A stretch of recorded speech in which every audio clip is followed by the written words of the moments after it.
Hey guys, welcome back to the second part of our Spyro and Crash podcast. I am here, as is Kyle. Yep. That would be silly Well, if one of us left in the middle of a yeah. of a two-part podcast. Would not recommend doing that. No, I mean us two are pretty much going to be like the regular permanent fixtures. We just have guests dropping in and out. Maybe I don't know. I don't know. But Anyways, though, yeah, last time we talked about the original trilogies for both games, yes, and basically the and golden era, if you will. and, we, and kind of debated on whether or not to include Crash Team Racing in there because yeah, it was kind of the weird one. Yeah. So I guess basically, it's Crash Team Racing is the first game outside of the main trilogy of either Crash and Spyro that was released, and actually it was released before Spyro 3. And Yeah, it was basically essentially Crash Mario Kart, but it was a bit more to it. it, it was closer to Crash Kong Racing actually. Yeah, I was about to say it was a bit more like Diddy Kong Racing, just not as good, but still it Oh, was that enjoyable. those fighting words. Diddy Kong, dude, that's another podcast I do again too. But Diddy Kong Racing is the extreme supreme racing game. But any hooker, yeah, Crash they Team were Racing. they were very similar. Okay, so yes, this was the last actual Crash game made by Naughty Dog, by the people who created Crash. And again, I think that they were not required to make this game. They just had the contract for 3 games, but they just added on this one. They're kind of toying around with it. And actually, I think, according to the video I watched, actually, when they were first testing out the idea, they actually did like, straight up make like a game that was like Diddy Kong Racing, but with Crash characters. They made this little prototype to see if the PlayStation could run it. So that's very true. They actually straight up originally just made Diddy Kong Racing, but with Crash. And then they Yeah, started making some changes. yeah, So it and is very similar to, sorry. continue. Yeah, No, I was going to go on for a while about the structure of the game, so you can go first for sure. but in a way though, so like you talk about Insomniac, like at the end of last episode, or the first part of this. I guess I'm not gonna call it last episode. But at the Yeah. end of the first part of this, you discussed about how Insomniac sort of quit while they were ahead with Spyro. And they sort of Yeah. like, we can't really go any other direction with this, and we don't feel like there's anything else new and fresh we can add to it. So they sort of And bailed whilst, remember that. It's important for later. yeah, they bailed whilst they were ahead. Whereas, by the way, this game is not bad actually. It is a good game, and I do want to Oh, yeah. caveat and I guess put a disclaimer that whilst the title of this, by the way, even though it hasn't gone up yet, and I've discussed it with Carl, the title of this will be The Fall of Spyro and Crash. Yeah. This part is probably the one that is not included in this, but Which is, yeah, potentially Crash which Bash is, too. it's almost like what I said last time. Yeah, but the reason I just want to put it in this one is because it was a separate entity from the main trilogy. That is true. It very But much was, yeah. But anyway, as I was saying, it's good. Naughty Dog sort of stayed on to make a fourth installment, so it shows you in a way like the pros and cons of both. Because Naughty Dog stayed to make this game, which was pretty much not part of the trilogy. It was, I mean, it's not innovative because it's a kart racer. They've been around, Mario Kart, Diddy Kong Racing, but it was good that they sort of made a Crash installment of it. And And then they left because they had no more ideas. yeah, exactly. So at that point, they were sort of out of ideas. So they took the Insomniac route of saying we can't really make a new new game, if you will, like a new Crash. They didn't make a Crash 4, not at this point. Like, Yeah, no. but they didn't make a Crash 4. But instead, they made like this is Mario Kart, but for Crash. And it was interesting though because it worked. I don't think it was a bad game. Like I thought it was definitely an enjoyable game. It's definitely not the best Crash game in a series, but it was a enjoyable game. I'd say it received decent reviews. Um, and it's interesting because what I'd say is I think Mario still at this point was probably the benchmark for this sort of type of game. And Oh, for sure. because think about it, Mario, how many different types of games are there that like spin-offs Mario has? And Mario Kart is probably the most popular one, you'd say. Like if you're talking about kart racing games where you use items to attack people, Mario Kart invented that. Yeah, but like what I mean is like like even in terms of like the platformer, the adventure, sort of kind of Mario is pretty much like considered to be like the benchmark or most popular platformer, sort of thing. So Yeah. Crash, I guess. But in that, what I'm saying in that is that there's so many spin-offs of Mario, and again, Mario Kart is probably the most popular Mario spin-off. So Crash Team Racing made a Crash Kart, if you will. But it was a good game. But it doesn't always work because I think like one of the most obvious examples for me is Sonic Shuffle, because Sonic Hmm. tried to make it on the Dreamcast. They tried to make it. Oh look, Mario Party did really well. Let's make a Sonic version of Mario Party, and it totally butchered it, and it wasn't an enjoyable game. Like people play it now, sort of as like a bit of a meme, because Sonic Shuffle is regarded as a bad game. So what I was basically trying to say is, it's my turn to go off a tangent. Hmm.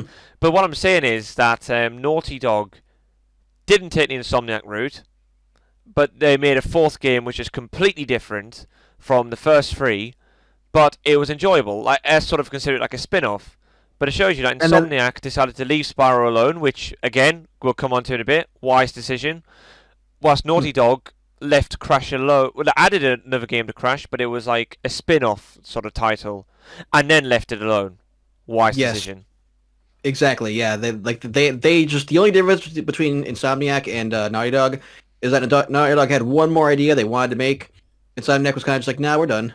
Yeah, both Naughty Dog had, completely Naughty Dog fair had, enough. they each Naughty Dog had one more game, and that was the only difference. So, yes, but Crash Team Racing though we kept on referring to as Diddy Kong Racing, and it's very very similar because yes, it's a game where you go around a track, you collect items, you attack people with them, and there is a very big adventure mode where you drive around an open world, you fight bosses at the end of each one. Oops. Yeah, it was again the game was literally modeled after Diddy Kong Racing. That's a true fact, and then. I'm not even sure what else to add to that. Really, it's pretty much like there's not much to say about Crash Team Racing aside from the fact that it was a kart racer. It was good. Yeah.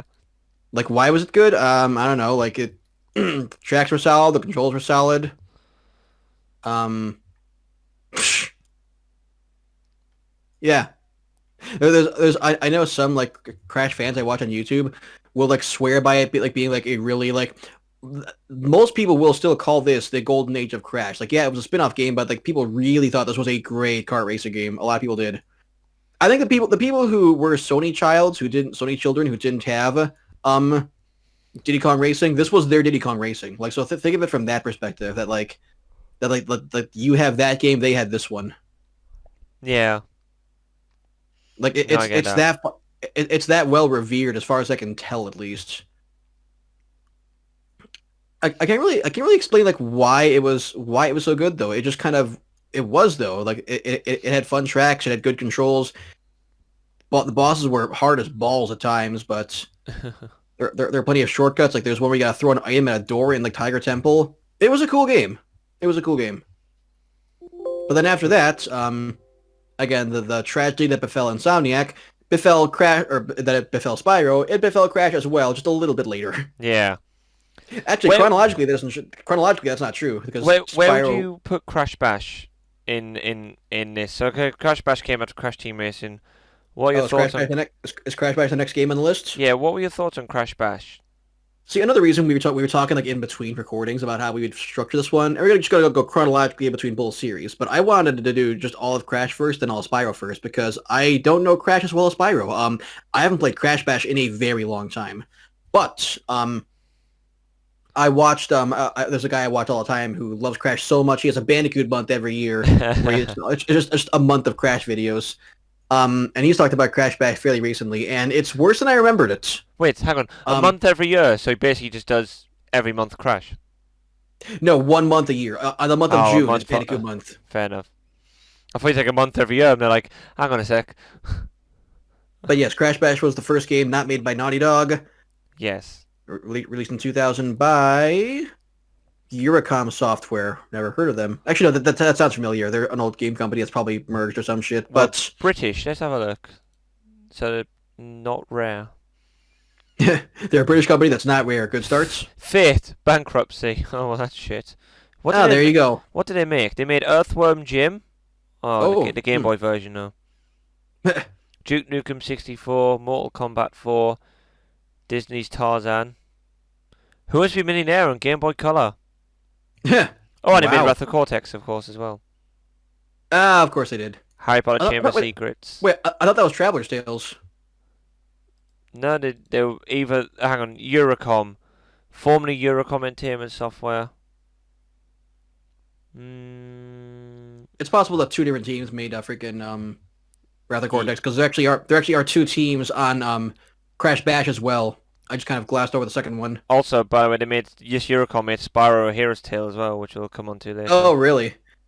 Yeah, yes. Crash Bash was developed by Yeah. Eurocom Entertainment Software and Cerny Games, like Cerny. Yeah, that's basically like, like when someone goes, "Oh my God, it's Sony PlayStation." That's It does sound like that, actually. Okay. Anyways, so let's move on before this turns into a freaking 3-part series. Yes. Crash Bash, meh. Worse than I remembered it. Yes. Well, the first thing I have to say is tons of people say that it's their Mario Party, but it's really not actually. It's got elements, but they try to keep originality, I think. No, it's like Mario Party, but without the board, only the mini games. Yeah. Like that's literally it. You play mini games, and if you win 3 in a row, you win that round. And it's also mostly like recycled like games. Like there's a game where you're in these bumpers and you're in these carts and you move left to right. And you gotta stop these balls from going past you. Yeah, it's almost like a 4-way like crazy free for all game of like Hungry Hungry Hippos and pinball. Yeah, only more like pinball, but like 4-person. Yeah, but I guess like the layout's like Hungry Hungry Hippos. Yeah. Okay. That's Yeah. what Yeah. I mean. Yeah. Yeah. It's hard to describe the layout of the game, but that's basically it. Yeah. There's that, and then like just each world has a new variation of that. Then there's one where you run around, you punch people, and you pick up boxes and throw them at people, and everyone has health meters. And then there's a different variation of that in every world. Then there's a game where you're on these pogo sticks, and it's like I mean that's just that's like a metaphor in society. They picking boxes up and throwing shit at people. Yeah, man, totally. We live in a society. Sorry, I thought I'd go randomly deep there for whatever reason. Anyways, that aside. Any skank. But yeah, there's like the beat 'em up box throwing games, and then there's the little bumper cart games, and there's the pogo stick games where you gotta it's like a turf war game. You gotta make sure that the squares are your color and don't let other people steal your color away. Yeah. And basically, it was just like a cycle of like 4 or 5 different types of games, but just done over and over again with a different stage for like different hazards, I guess. And even the bosses were all variations of just this thing. So, also, you don't unlock all the games at the start. Like you just have like the 4 games, and you have to go through the whole adventure mode to do it. And then there's extra dumb challenges, like the crystal challenges and gem challenges, where it's like, do this, but you can't get hit a single time, or do it within this really tight time limit. The single player mode was kind of brutal, and you had to do all this shit just to unlock extra stuff in the multiplayer mode. So, yeah, going back to what I originally said, Crash Bash worse than I remembered it. Yeah, I mean, it was never gonna. I think to be fair, Mario Party have sort of perfected that sort of party board game type thing. I know, like I said, Crash Bash wasn't a board game, but I mean, touch upon with Sonic Shuffle, I feel like whilst kart racing and car games you can sort of, I mean, there is scope for growth with like a party game, but it's almost now at this point. Well, you can see how Mario Party have gone. Quite frankly, I think they've fucked the franchise. But yeah, I mean, for what it's worth, it was original. They tried to, like, fair play to Crash. I will say they have tried to be original when they've when they've incorporated sort of other spin-off games which have been made before. They have tried to keep an element of originality, but yeah, the thing is, I'd say Crash Team Racing good, Crash Bash not bad, but it wasn't stellar. You know what I mean? It was okay. Yeah. Basically, yeah. I think I even remember like the guy said that it got mixed reviews. Yeah, and that's about right, I think. Mm-hmm. But And actually, that was the last PlayStation exclusive game, I think, for both of these Yep. series, because at this point, cross-platform happened. And before I touch upon what's going to come up next, because this is the turning point of both series, pretty much coming up Yeah, next. like Crash Bash was the weird middle child that was just kind of fine. Wasn't good, but yeah, here's the turn though. Yeah, Anyways, go on. Crash Bash is the weird middle child. Did okay at school. He sort of he flew by, and he sort of did all right. Yeah, but no, nice analogy to be fair.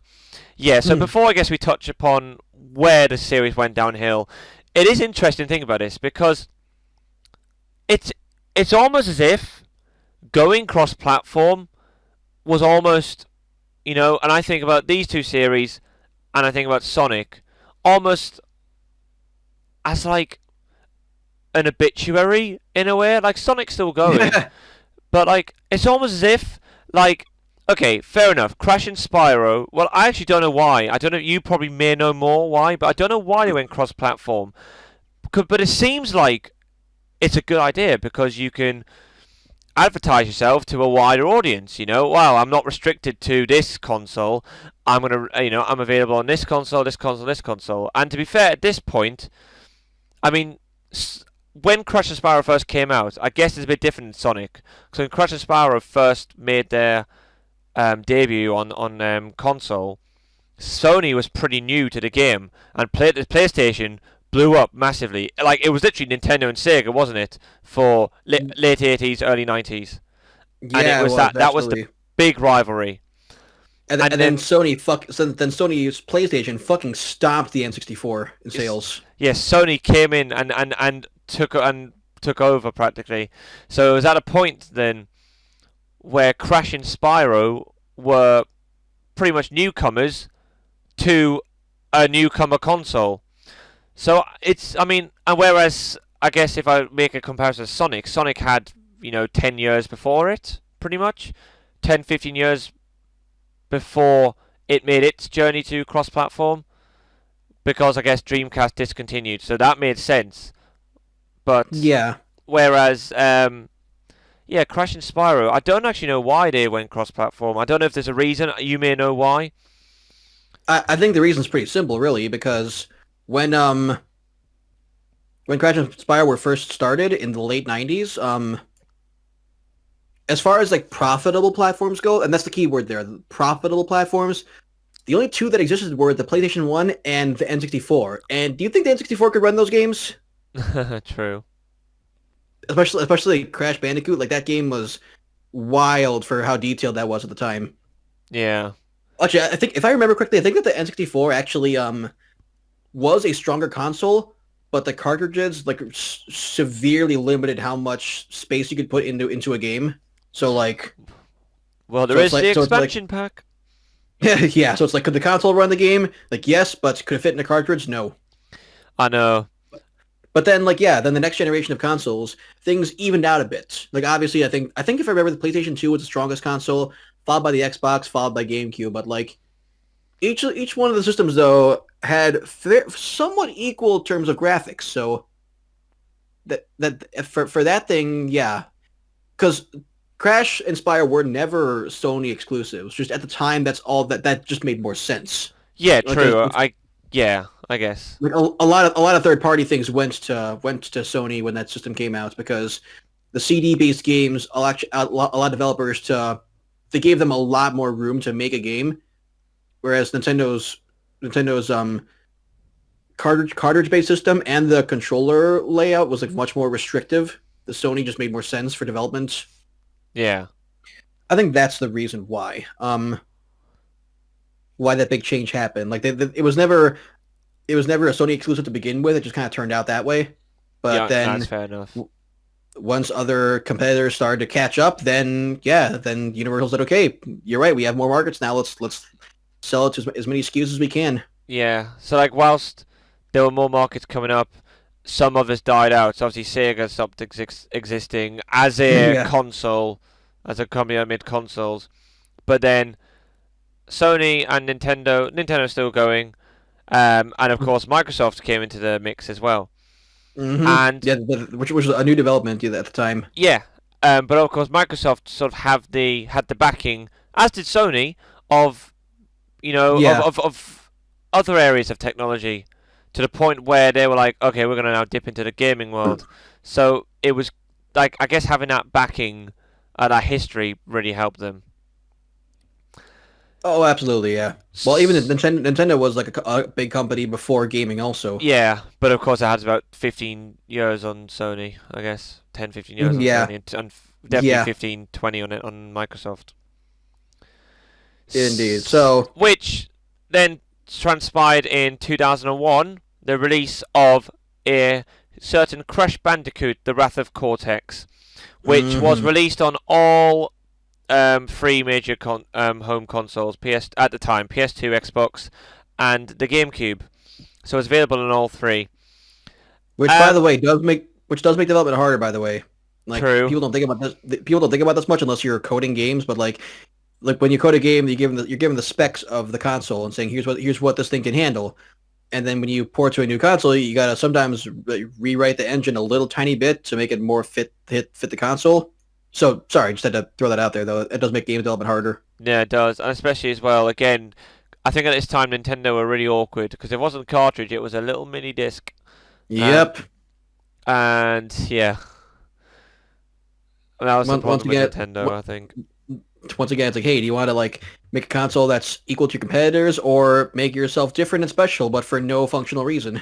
Yeah, I know, and that's the problem with Nintendo these days. They're still behind. I think they're still relying on a bit of a tangent, relying on, I guess, like nostalgia, history. They're sort of set in their ways and their principles. Like, because they get like PS2, you can play DVDs on there. GameCube, I can't even fit the bloody DVD in there. Yeah, So it's like that yeah, sort of thing. indeed. So, Wrath of Cortex, what's our Yes. So thoughts? this was the first in a long series of Crash games. For the most part, okay, Spyro had a kind of a Crash games that Spyro kind of like crashed games. Oh, no, Spyro kind of had like a turbulent history where it's like each game failed for different reasons. For Crash though, it was a pretty steady pattern of a studio that mediocrity. wanted to of a studio that wanted to make a game, and then about halfway through development, Universal stepped in and said, "Boom, we don't like this. Throw out everything and restart it. No, you don't get an extension of your deadline. Out by Christmas. Go." Yes, well done, Universal. And that's the thing as well. They really, really buggered these franchises up, didn't they? They really did, which is why they freaking ended up merging with Activision because they were going under. Yeah, and that's almost like that Activision is like us, the Voldemort to Spyro and Crash fans. Is like the who shall Yeah, not be named. yeah, God, it's been tough, but from what I remember, Crash Bandicoot Wrath of Cortex was they wanted to do something different actually and make the game a bit more open world. And then about like I know I think originally the people who developed Crash Bash were supposed to be making that game, and then halfway through development they're like, that game didn't sell too well. Just boom, you're all sacked. Bring on a new team to finish the game. And also by finish the game we mean make a new game because we don't like this whole open world thing. We don't like that. Let's go back to the original Crash format. You have until the end of the year. Yeah, I mean, for what it's worth, right? I mean, I guess 'cause the next game is coming up, it will fare off far much Yeah, worse. This, yeah, I don't think the game was terrible, but it just like when you've the problem is as well, and a lot of things have this. When you've got a benchmark that's been set really high, it's almost sometimes a thankless task to keep making a game from that series because inevitably the slightest bit of disappointment or even just mediocrity will will cause backlash and will cause negative reactions and mixed reviews. Because that's what I think this game is. I mean, if Crash Bash was meh, this game I would say would probably be less than meh. But it's not. yeah, It's not complete crash. God damn it, yeah. complete trash. It's not completely like horrible. Yeah, it's like Crash Bash is like a 6 out of 10. Crash Wrath of Cortex is like a like a 4. yeah, Yeah, maybe a low 5. yeah, low 5-4. Like it's. I just it was it didn't really build up on much. I mean, that's the thing we're going at for as well, because that's Naughty Dog got out while they were ahead. Uh-huh. And obviously Crash was so. By the way, I've looked this up. By the way, so you're talking about the Wrath of Cortex. It was Eurocom developed the GameCube version, whereas What? Traveller's Tales developed the PS2 and the Xbox version. By the way, Why does that keep happening? Because Spyro Into the Dragonfly they did the same shit with that game. I don't know why. Let's have two different teams work on the two different console versions. What? Okay. I know, which also doesn't help either. But I just felt Nope. like this game definitely lacked originality. It was like I think so, like you said, but it goes back as well to the design and how like the actual designing process. If you're gonna halfway through almost pull away the safety net and I go and pull away the lifeboats and go, well, let's do this, let's do this. You're playing Kaplunk with a video game here practically. You're like, let me just pull this out, and marbles are falling. Oh well, this'll do. It's like, Yep. yeah. It's almost like that was a horrible business practice, and that's why they went bankrupt. Wow, it's as if Jesus. No wonder. I mean, I've looked at Universal, if the interactive studios, and the only really good game that okay, so if I go to like I need to check their games list because I sort of had it. But like list of Universal interactive games, but like I guess after Crash and Spyro and like the successful ones, the only good game I can really think of them making is Simpsons Hit and Run, and even then that was a subsidiary that made it. So it was like Yeah. Vivendi. It was Vivendi Games that made it. Oh, Vivendi. That's actually that's like part of Universal, I think. Yeah. Yeah, that's what yeah. I'm looking it up. So that's A subsidiary, as you said. yeah. So like Yeah. but that's the thing though. Literally, apart from Hit and Run, could or any of their games in the 2000s successful? And I guess you count Year of the Dragon, but you know what I mean. Like semantics Right. aside, Yeah. No, I don't know. I guess I don't know. that's I don't know I don't know a whole lot about Universal Interactive. no. Even today though, they're kind of fucking up in like movies. Like they tried their Universal monster movies, and that just failed immediately.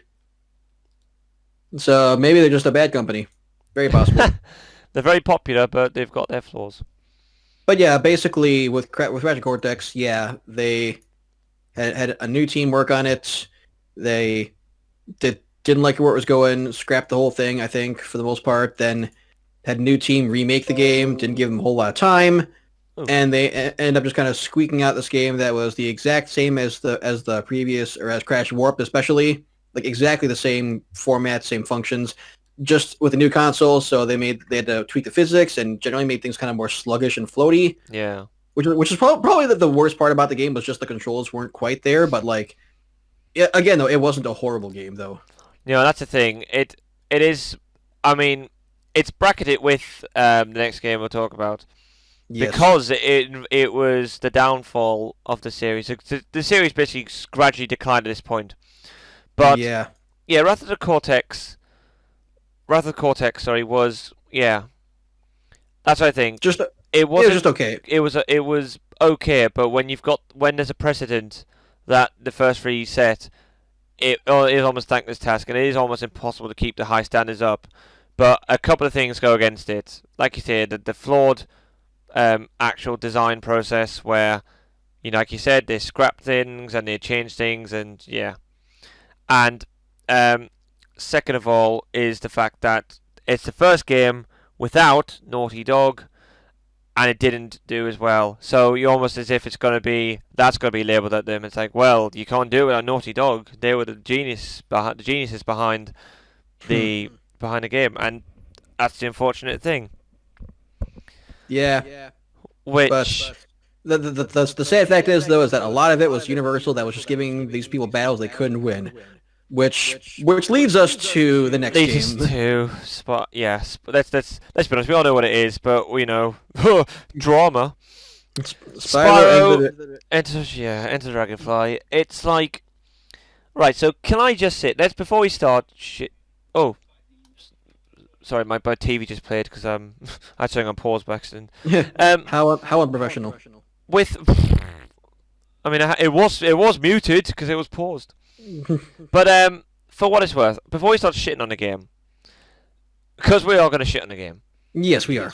I feel as though some of the ideas they had, in theory, in practice, not in theory, but like on paper, I liked. I sort of liked the fact that in Enter the Dragonfly they were experimenting with different breaths. I quite like the fact that, oh wow, this again keeping it fresh. Let's change it from fire breath to ice breath to electricity breath. I like that, and I'm not gonna, just say everything in the game sucks. The problem is, it's all the good things are overshadowed massively. Yes. But that's one of the few good things I will say.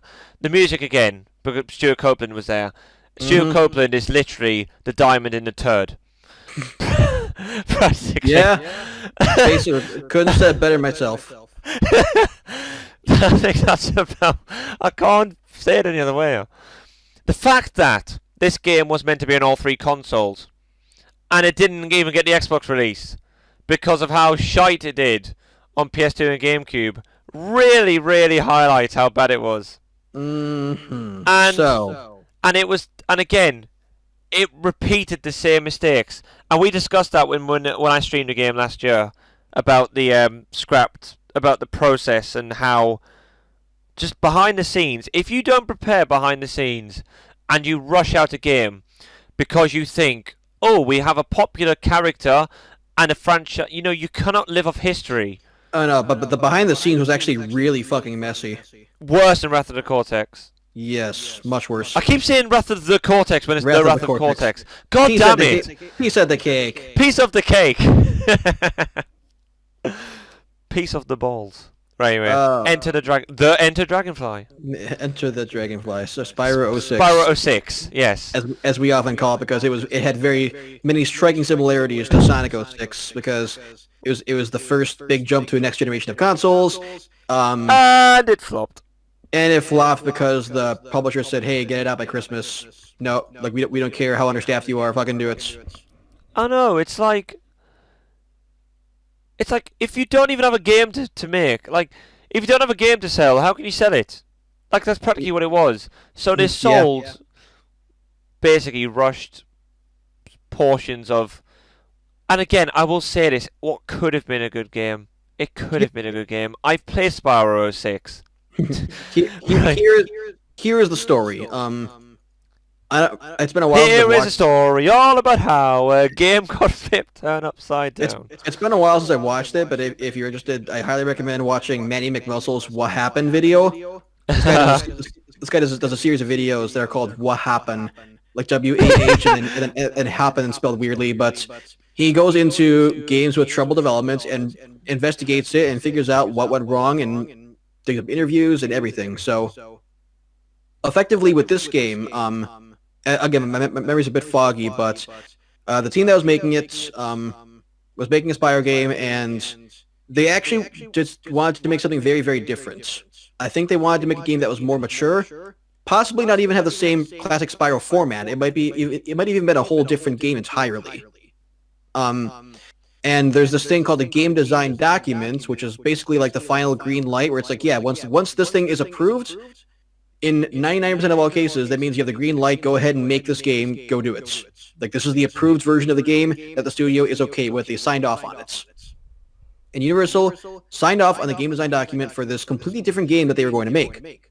And then for some reason or another, at some point down the line, they just changed their mind and said, actually, no, we don't like this. Even though you're already far into development on this game, we don't like that. We've changed our minds. Please give us a new game design document instead. And they did that. They made a new pitch for a game that they were already like halfway finished with making. And then Universal said, okay, we like that one, go ahead. And then I think later on for a second time then, they once again changed their minds and said, actually, we don't like that, please change it. And so basically, the entire development of this game, they were getting closer and closer to the deadline, and they keep on getting pushed back to start from Universal. That was what happened. So at the end, they had to really cobble this game together as quickly as they could, and it shows.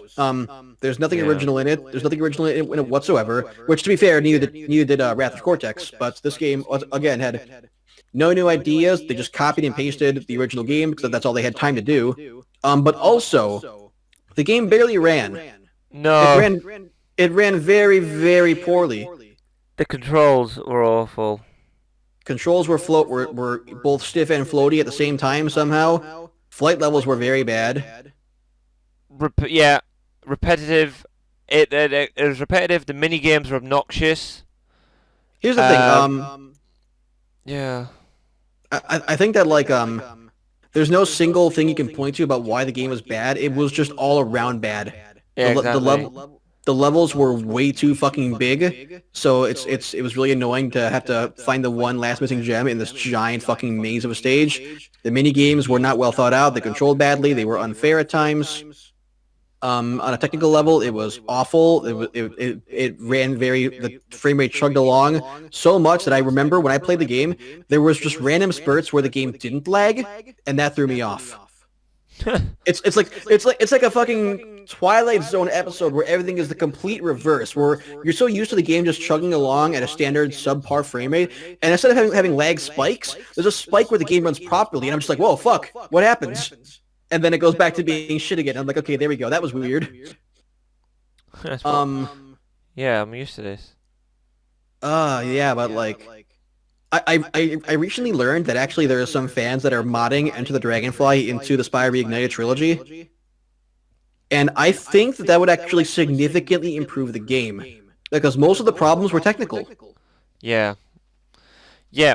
And again, like the stream I did on it, like I said, we counted, and this shows how bad the game is. 4.5 crashes. Like we weren't like one was basically a soft lock, like in a mini game, so it was like half a crash. Exactly, yeah. And like I said, it's like the game if it's destined to a game is destined to fail if you cannot like you said, there was just no redeeming qualities practically about it.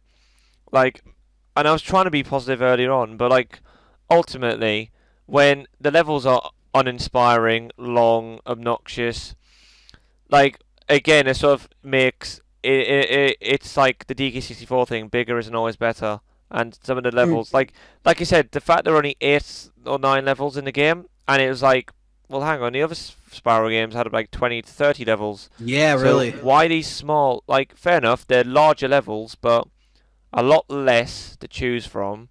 There's only one hub world, like a really big hub world again. Not that and big. then, well, yeah. But it was bigger though, yeah. Yeah, but still just one area. And then you think about what made Spyro, like, at least the first Spyro games enjoyable. First of all, Hunter's only in like one level or something like that. Hardly in it. The mini games that were in the second game that were decent suck. And again, it seemed like some of the games that we used to prior consoles, I feel like the transition to new other consoles really struggled for some reason. Why does it take like 30, 40 seconds to load a new area? I just like, you're just sitting there and you're thinking, loading. I'm like, Christ almighty, Spyro's wings will get tired soon. Well, that was actually a problem that a lot of people complain about in Wrath of Cortex also. Yeah, Apparently, Wrath it's of the worse. Cortex. It's worse. Apparently, it's worse in the PS2 version for Wrath of Cortex. That is, but yeah, that was another problem that game had as well. Yeah, but like a few games, I think a few cross-platform games like Hit and Run's load time. No idea was bad, by the way, but Sims Hit and Run's load time wasn't great. Obviously, Sonic is the obvious one, but Sonic 06. Yeah, and the thing is, that's why we called it Spyro 06. It was the death of a franchise. Thankfully, the Reignited trilogy has definitely helped Spyro. Yeah, and the Crash Insane trilogy really helped Crash also. Like, he is back now. Like, he even got a new game. Yeah, and we'll come on to that in a bit. But I think that's why Crash, again, that comes back to Crash, I think, having a bit more popularity than Spyro. But Perhaps. also, I think Spyro's demise was much more fatal than Crash's. Because and much more recoverable. And then Crash is a bit more recoverable as well because the games weren't Yeah. as bad. Like Enter the Dragonfly was just a killer. And here's the thing. Actually, no, I was gonna just go freaking straight to the next Spyro game, but like, I just remembered. Hang on, there's another game series we're talking about also. What is the next game on our list? Because okay, I don't have much else to add to that, really. Yeah, Well, one that's thing that we'll brush upon is the fact that um, we're not really going to touch upon the handheld games because, like, I know, but like before Enter the Dragonfly, Spyro had like Season of Ice, Season of Flame. I did play Season of Ice, I think. Can't okay. remember anything about it. I played neither of them. I did play a bit of it in GBA, but I can't remember much about it. The next game. So, as far as I'm aware, like there's Crash Nitro Kart, but that's another sort of spin-off game. There was Crash Twin Yeah, Sandy's the next one, isn't it? Crash Nitro Kart is Wrath of Cortex, the kart game, where it's like, yeah, it's the same exact game again, but it's a little bit floatier and clunkier and not as good. Literally Yeah. the same. That's a perfect comparison right there. So That's I think the next game in each series was Crash hang Twin on. Sanity and Spyro Hero's Tale. One tiny little thing I gotta point out though is that Crash Nitro Kart had carts going in zero gravity up on the ceiling like a decade before Mario Kart 8 did. Fair enough. That's it. That's it. That's the one. That's the one thing. Innovative. Yeah. So, anyways, let's see. What were choices again? Either Crash Um, Insanity. Twin Sanity and Spyro Hero's Tale. They both came out at relatively the same time. Let's see. Hero's Tale came out on November 9th. Twin Sanity came out September 28th. So Twin Sanity is first. Yep. All right. So Crash Twin Sanity. I didn't play it. No, neither did I. So this is great. I told you my knowledge in Crash has quite a few gaps in it. I've played all the mainline Spyro games. Crash Bandicoot, I did not play this one. I know a bit about it though. Yeah, it was also made by Traveler's Tales, published by Vivendi Universal. And I think this one also went through some similar shit with Universal with how they made a game. Yeah, again, the constant recurring theme with Crash Bandicoot from Wrath of Cortex onward is the studio's making this game, and then like halfway through production, Universal says, we don't like that, change it, and then they don't extend the deadline. And Twin Sanity did the same thing. Do you know what? It's weird because it worked so well the last couple of times. Why not try it again?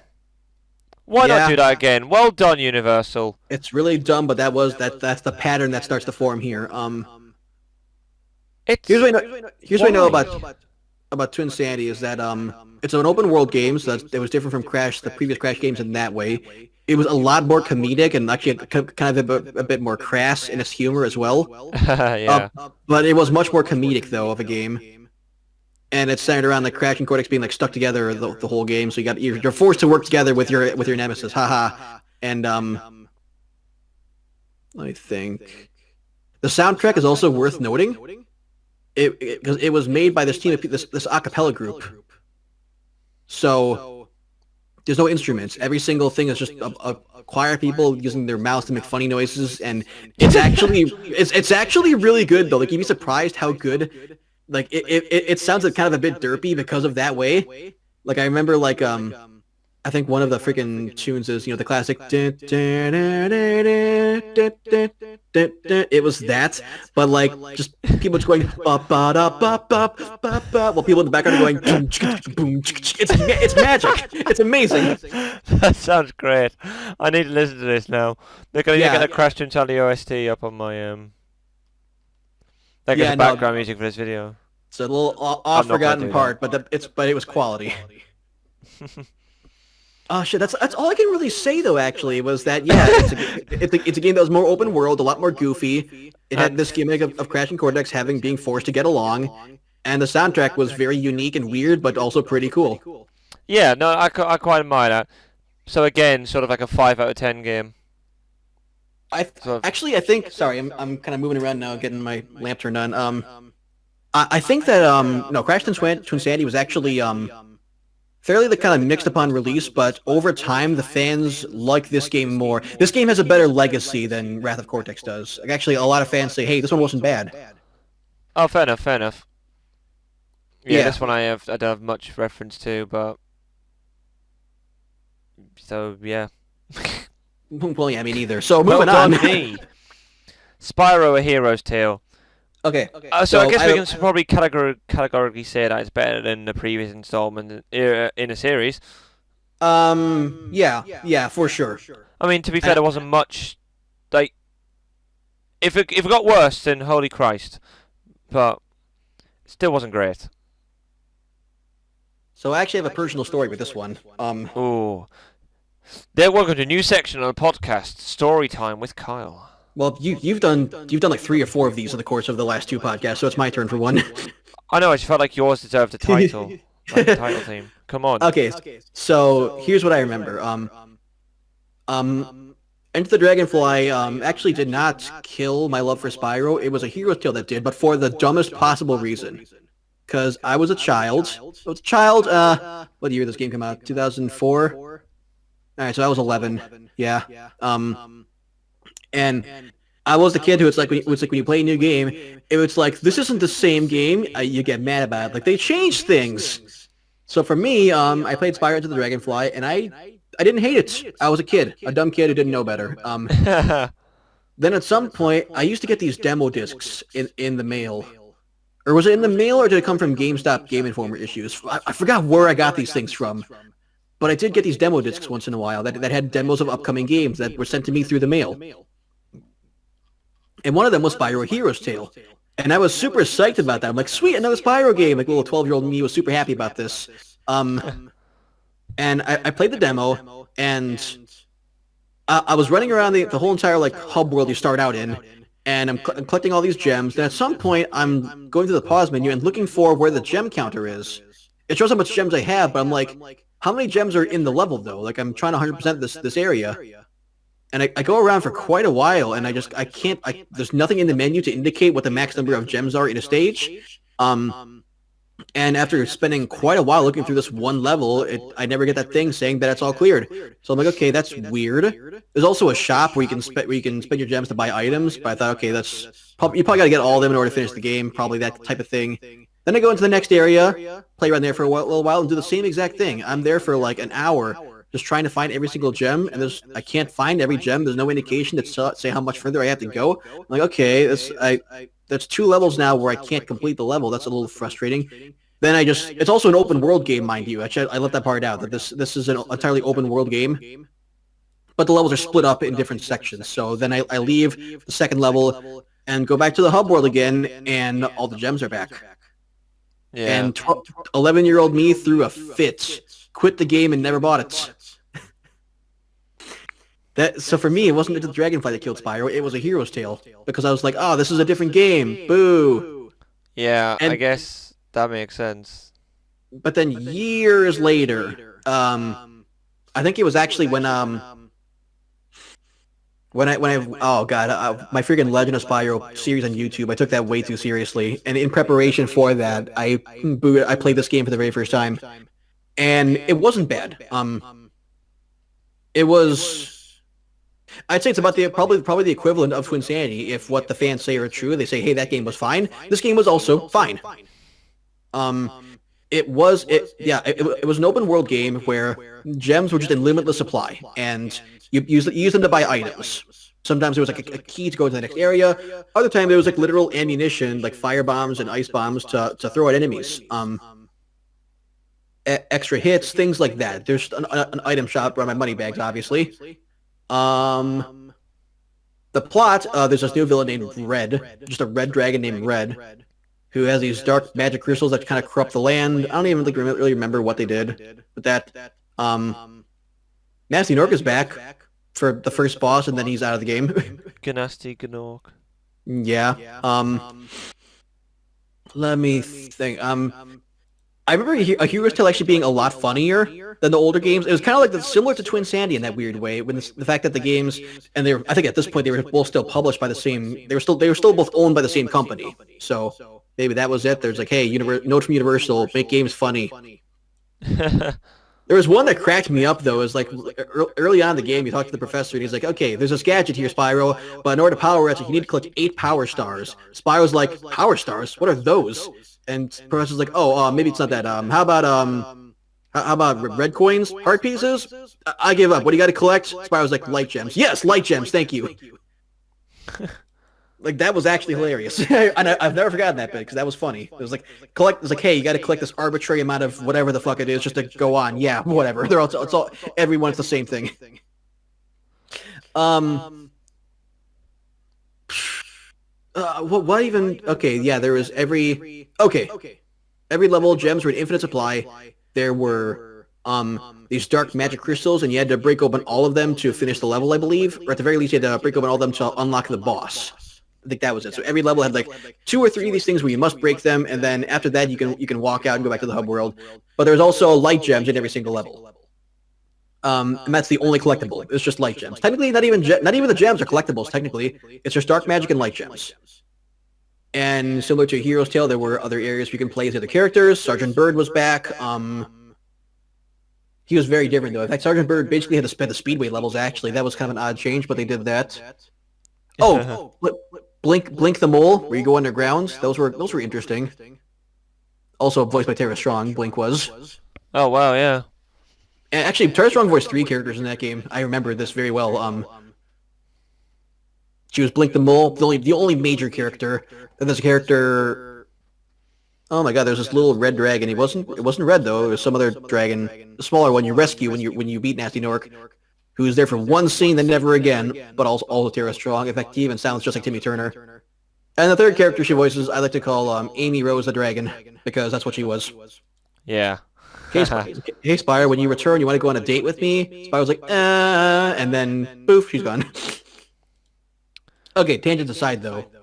Oh, what other characters were playable? I think Hunter was in... Yeah, Hunter had a bow. With Hunter segments, you ran around, you fired a bow at things. None of them were bad. I think Sergeant Byrd's Speedway levels were pretty obnoxious at times. The Sergeant Byrd stages were, but not bad. The controls were slightly different. I think gliding, you can actually stop your glide in mid-flight. You had to hold forward to move forward, but you could also stop. It just kind of slowly hovered back down. There's a double jump. That was new. It was kind of the same old game, but also quite a bit different at the same time. Not a whole lot to talk about, really, actually. Yeah. And you haven't played it at all, so I'm not sure what you want to add to that. No, I haven't played this one. I haven't. At this point, I'm at games I haven't played, but I have seen parts of them. I've seen bits of them. I was never. I don't know. I feel like this game never enthused me. I mean, it's better than Enter Dragonfly in terms of how it operates, how it runs, which is the minimum. But like you said, it was a bit of a. It had its elements that were different compared to what you're accustomed to with Spyro.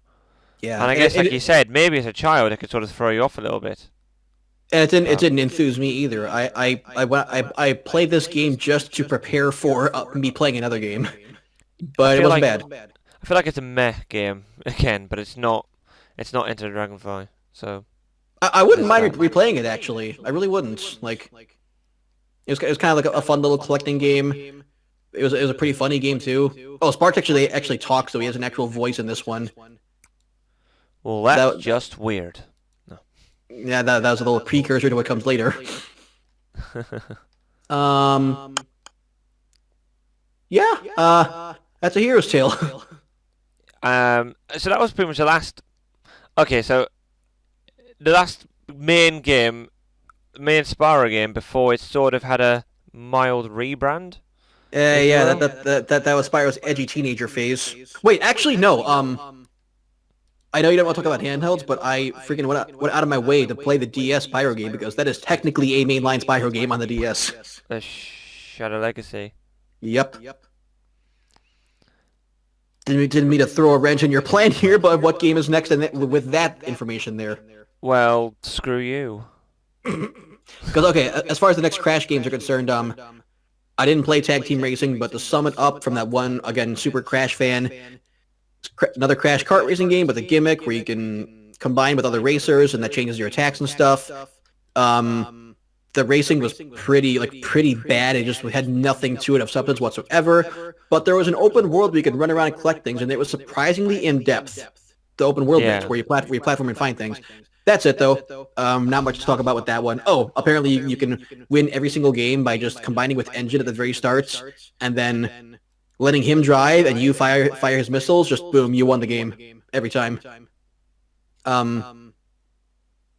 That's it for Crash Tech Team Racing. Crash Boom Bang was another kind of Crash Bash game, which apparently was also pretty shitty, especially when you can play with other people and like just there's like a taunt button like in Mario Party. Yeah, But every time you hit the button though, like kind of like a little like speech bubble blurb will appear on screen with like a boom or a bang, and it appears on the screen. And it's not a very small thing either. Like you can like cover people's screens with that if you do it fast enough, just while you're playing these mini games. Oh, I think there actually were like dice rules though. Like this one actually was just a Mario Party ripoff. Yeah. And it wasn't very good. Okay, those are the two that I haven't played. So let's see. Next up is either Crash the Titans or Spyro A New Beginning. Okay, here we go. Yep. Spyro A New Beginning was 2006. So the Spyro series rebranded to the Legend of Spyro series, and it's meant to be like a reboot, like also their way of rebooting. Like it still naturally didn't receive the plaudits of the first trilogy. I think it was possible to top any of that. Well, here's the funny thing. At this point in history, both I think it's just a single year apart. Like I guess Crash Bandicoot had Crash the Titans and the Crash Tag Team Racing and Crash Boom Bang. The last little kind of whatever games. So Crash Bandicoot was like 1 year behind Spyro. Spyro was 2006, Crash was 2007. But at this point, Universal forced both franchises to rebrand completely, redesign the characters, redo everything. This was the hard reboot for both series at the same time. But we'll do Spyro first. Yeah, we'll do Spyro first. I just had to throw that out there. The Legend of Spyro games were more of I guess they were kind of more story heavy, and if they were 3D combat beat 'em up games instead of collecting games. Like there was like the first game, A New Beginning, had nothing to collect. You move forward through the story. You fight waves of enemies as you try and just get to the next thing. It's a 3D beat 'em up game basically, or 3D combat game, hack and slash, I guess, whatever, something like that. And introduced Cinder, didn't it? Is this the first one, Cinder? Yes. Am I right? Okay. The plot of the first Legend of Spyro game is it is the Year of the Dragon, which I mentioned. They do that again. And same as Spyro 3, like there's just an entire new generation of dragons just all born on this exact same day. So you have all these eggs here, and then these apes attack. I think you learn more about the backstory later, but there's this villainous force of like apes run by this giant evil dragon called Cinder. But before they attack the temple, though, the character Ignitus, voiced by Gary Oldman, puts like Spyro's egg in like a basket and floats him down the river, where he's raised by dragonflies, and Spyro grows up believing he is a dragonfly. Even though you entered one the other game. Yes. Yeah, Spyro's also voiced by they went all in with like casting in this game.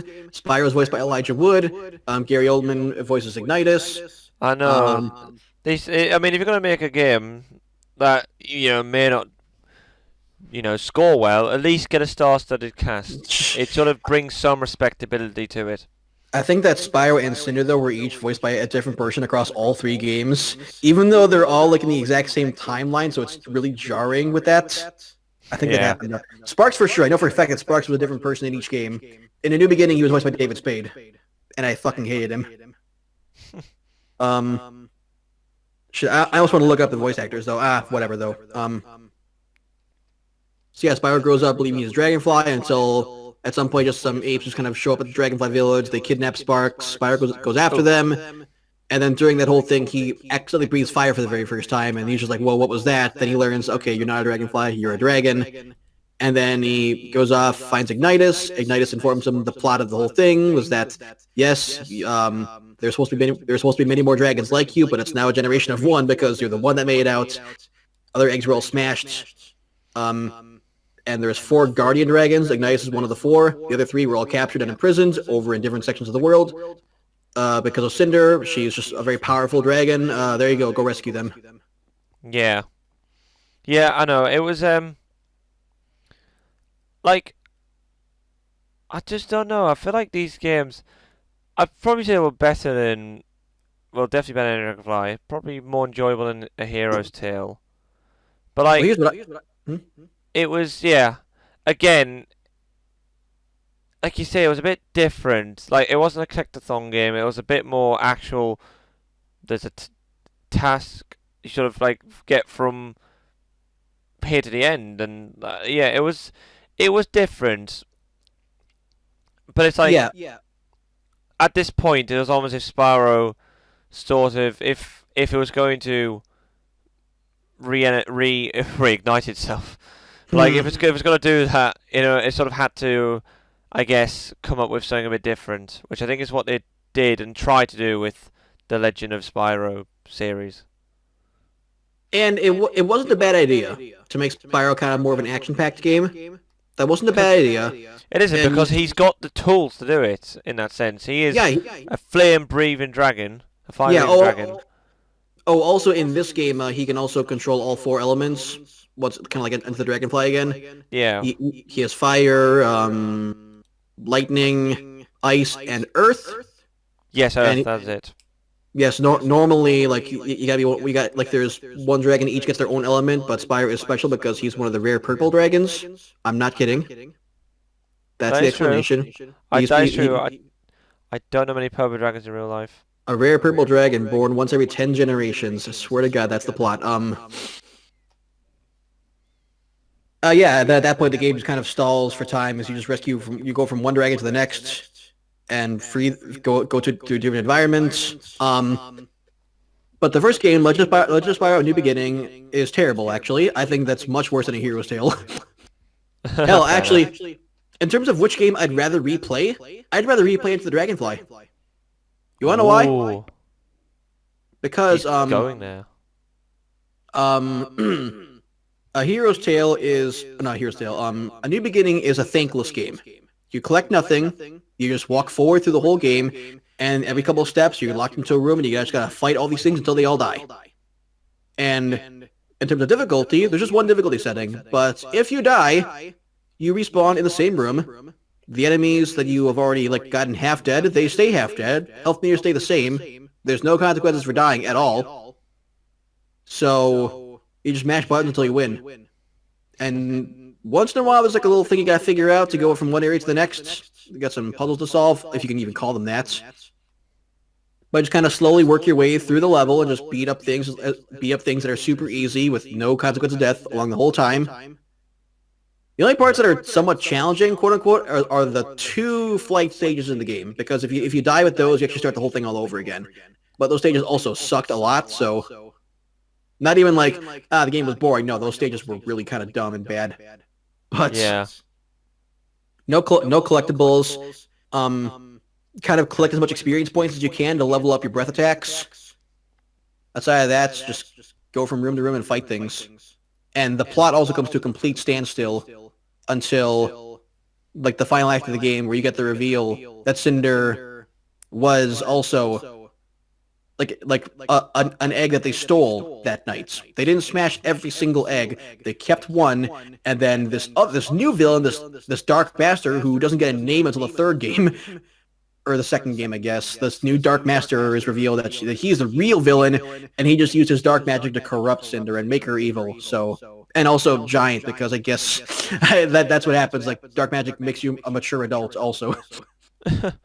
I know.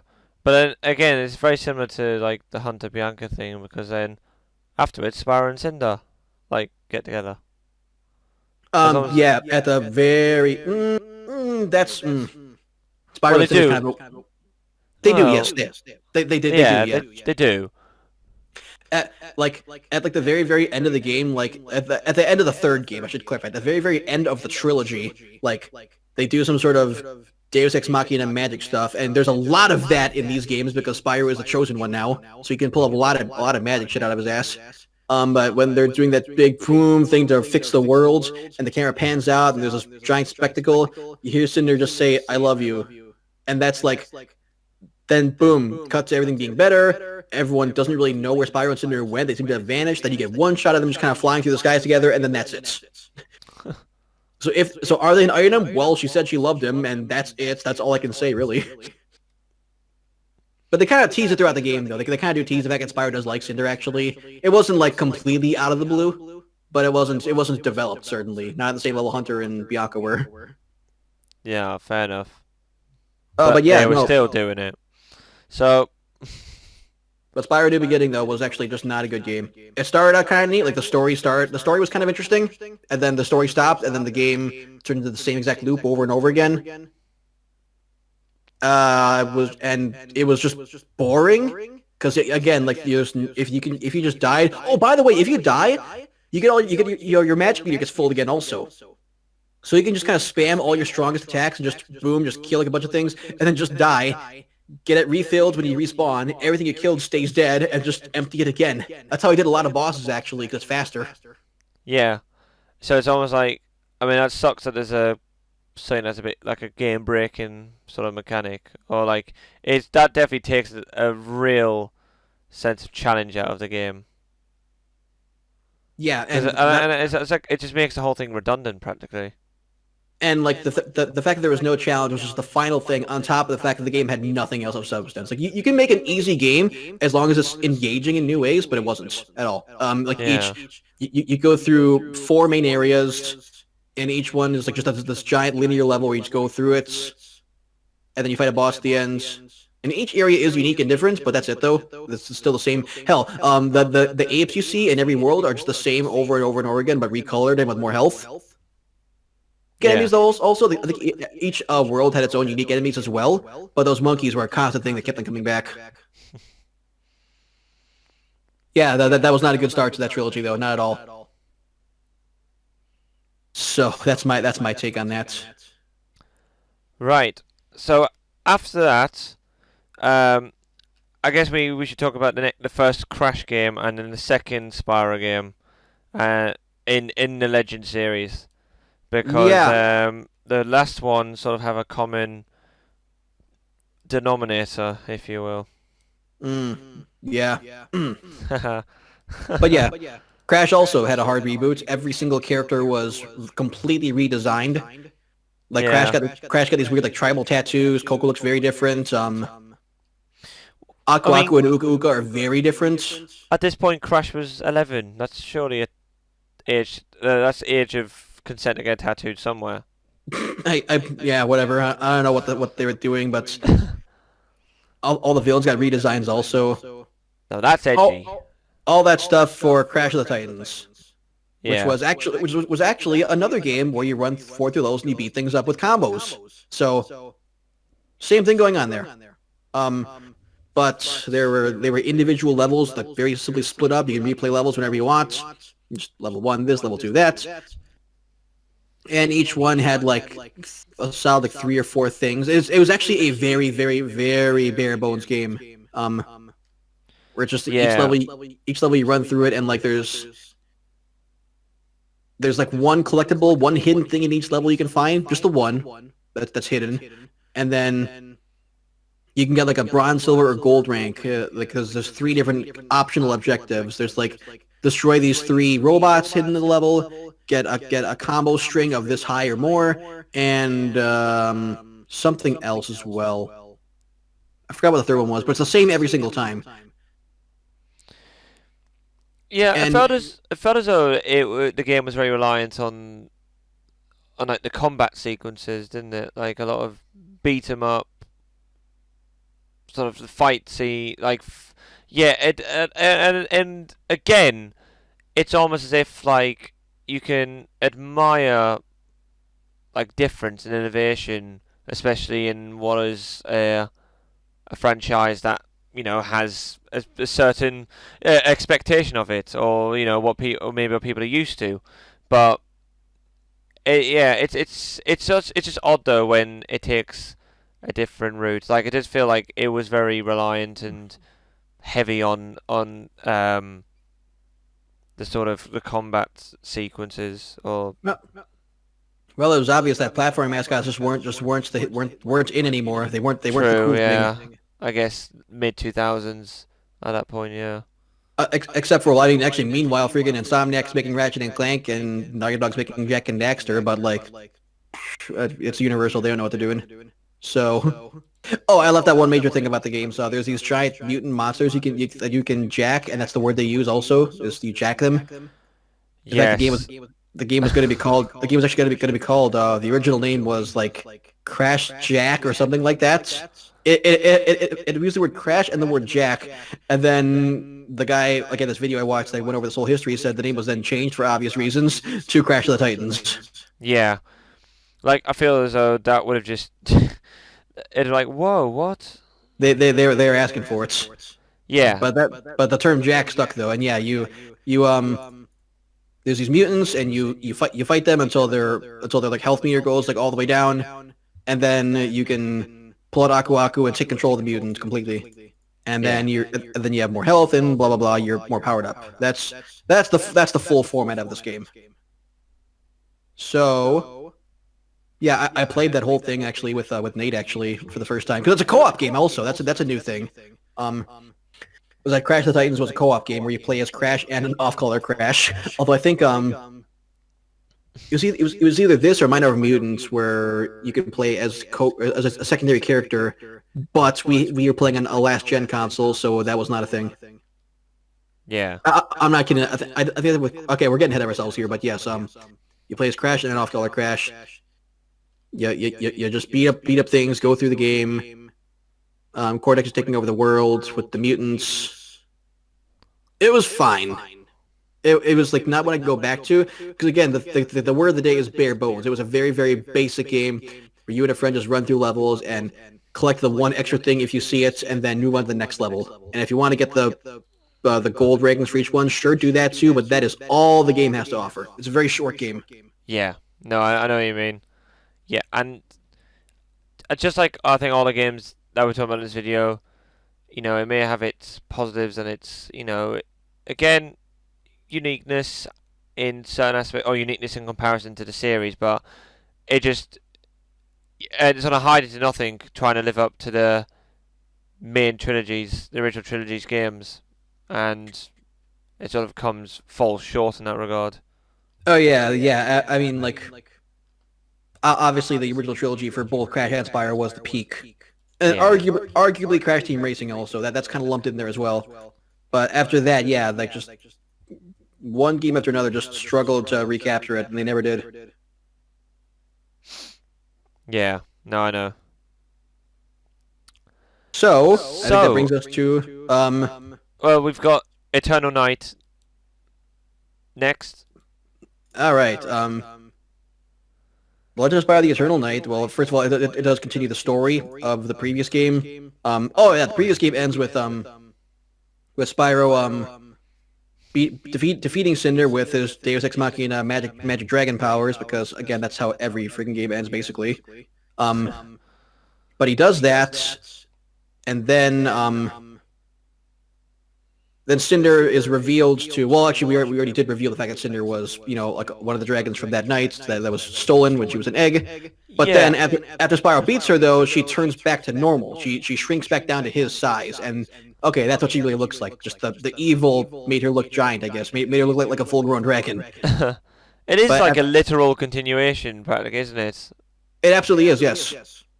Oh yes, this is a full stop, a trilogy of games where one is set up to the other one. But like literally, the cutscene, I swear, like it's like Spyro's actually chasing Cinder down, like at the beginning or something. It begins with first a flashback to how Like in the the plot, first yeah. game ended, but with Sparks having a different voice actor. Now Billy West from like a lot of things, mostly Futurama. It's like whoa, hang on, Sparks, and now like half an hour ago you sounded different. What is this? Yeah, they make a joke about that. They actually make a joke about that in the third game, actually. But yeah, it starts the flashback, and then it opens with Sparks telling, like, Spyro just like kind of just asleep, and Sparks wakes him up and says, "Hey, Cinder just ran away. I saw her running off." And Spyro's like, "Oh well, it's dangerous out at night. We gotta go after her." Then you do that, track down Cinder, but when you finally find her, though, Cinder leaves anyway. Pretty much like just because of just sheer guilt for what she did. Like that's the way they play it. Actually, was like, no, I abducted all four of these dragons that are now letting me stay here. I can't stay. It's Yeah. it. It's actually I think I'm overselling it. It's a very brief exchange. It's not that dramatic, but that's the reason that's given. And then, like literal seconds after Cinder leaves, this giant attack happens on the Dragon Temple. So then you go through all of that. I don't. Okay. Right before the attack happens, actually, okay, I was wrong. It wasn't like seconds after Cinder leaves. After Cinder leaves, Spyro just out of nowhere just blacks out and wakes up in this weird dreamscape world where this mysterious voice that calls himself the Chronicler is explaining to him like, yes, like if you want to know more about what's going on, meet me here. And then it shows like this cryptic picture inside of the pensieve, the memory cauldron, basically from Harry Potter. But also, Ignitus within the stream world reawakens Spyro's fire abilities because he got Metroided and forgot how to use all four of his elements. And then Spyro wakes up, and then everything's under attack. You go through that, defeat everything, and after that whole thing it dies down, Spyro tells the other elders what happened, and he says, "Okay, well you should do that then." So then the rest of the game is just an freaking adventure to go and find the Chronicler and figure out what's going on. I think there was some weird hint about when the two moons eclipse, some bad shit happens, that stuff. Yeah, I only vaguely remember like the plot of this game because it's basically that's how it starts out is Cinder is living with you, but then she runs away. You go around stopping this attack, and then you're off on this one single quest to find this guy. And that's most of the game then. And you bounce from one location to another.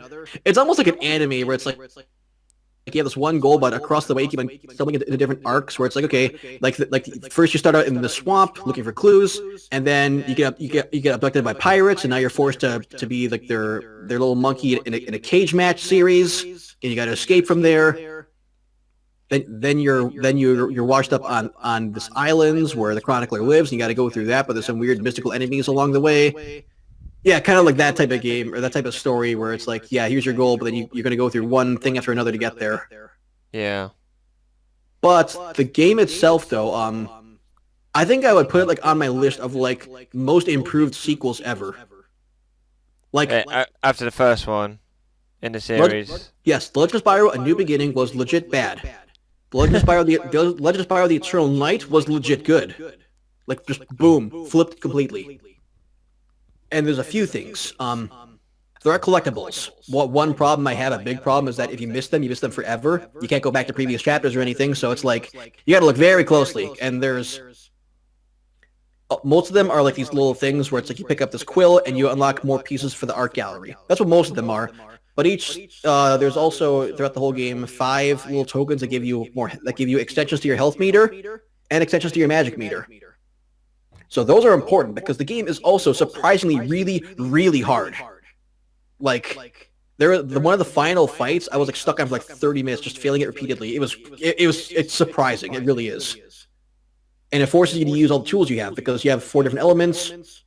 Like the previous game, like the square and triangle buttons do different things. Oh, you also have a new thing called Dragon Time, where it's like a literal freaking rip-off of Bullet Time from Max Payne. You hit a button and time slows down for a while. And that lets you... And Spyro moves slightly faster than everything else. You can use that to get more damage in. That's it. Those are your tools you have, and you got to use it to fight your way through things. Also, with each new magic move you get, you actually use them to progress the game. Because that was the thing. In the previous game, whenever you got a new element unlocked, it was just, boom, here's an extra move that you can use to beat up enemies if you want to. But it didn't matter. Enemies had no weaknesses. There was no point where you had to use them to progress. It's just, hey, here's a new move you can use if you want to. This game, you actually, when you unlock fire, you can now light torches to open the switches to open up more doors. You use your ice breath to create to freeze lakes. You can cross them. You actually use the things you collect. And the game had collectibles you had to look for, which actually benefited you. The game was a lot harder. If you die, I left this part out. If you die Similar to a new beginning, you kind of kind of respawn back from the previous like predetermined checkpoint, but the enemies, their health comes back. It just undoes all your progress, like it should. Yeah.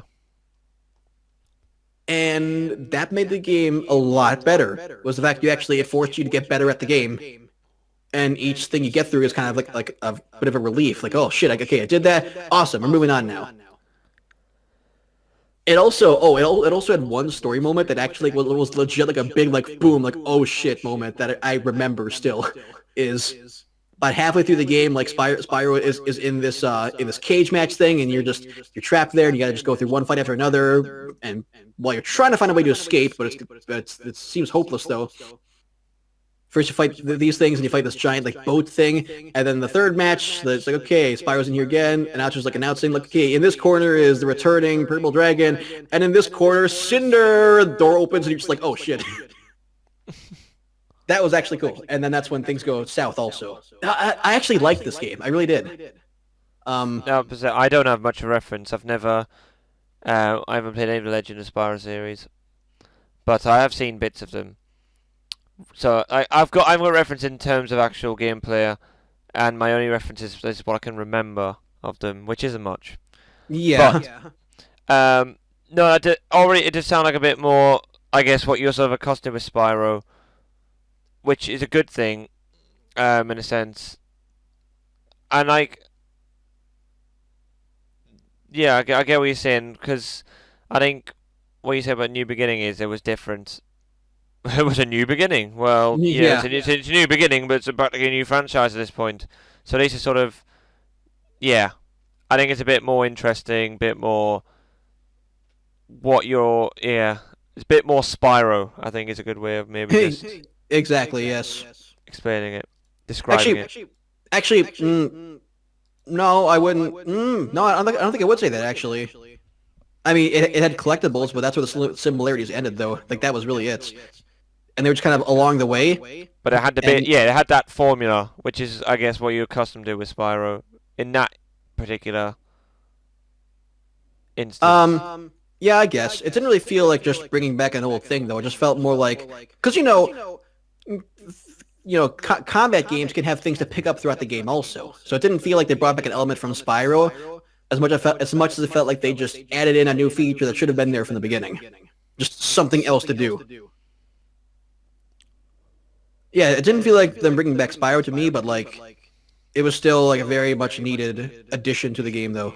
Yeah, I guess that's the thing. When I've got them up in front of me now, and all of the Legend games, one that we'll look at as well in a bit, all received mixed responses, mixed reviews.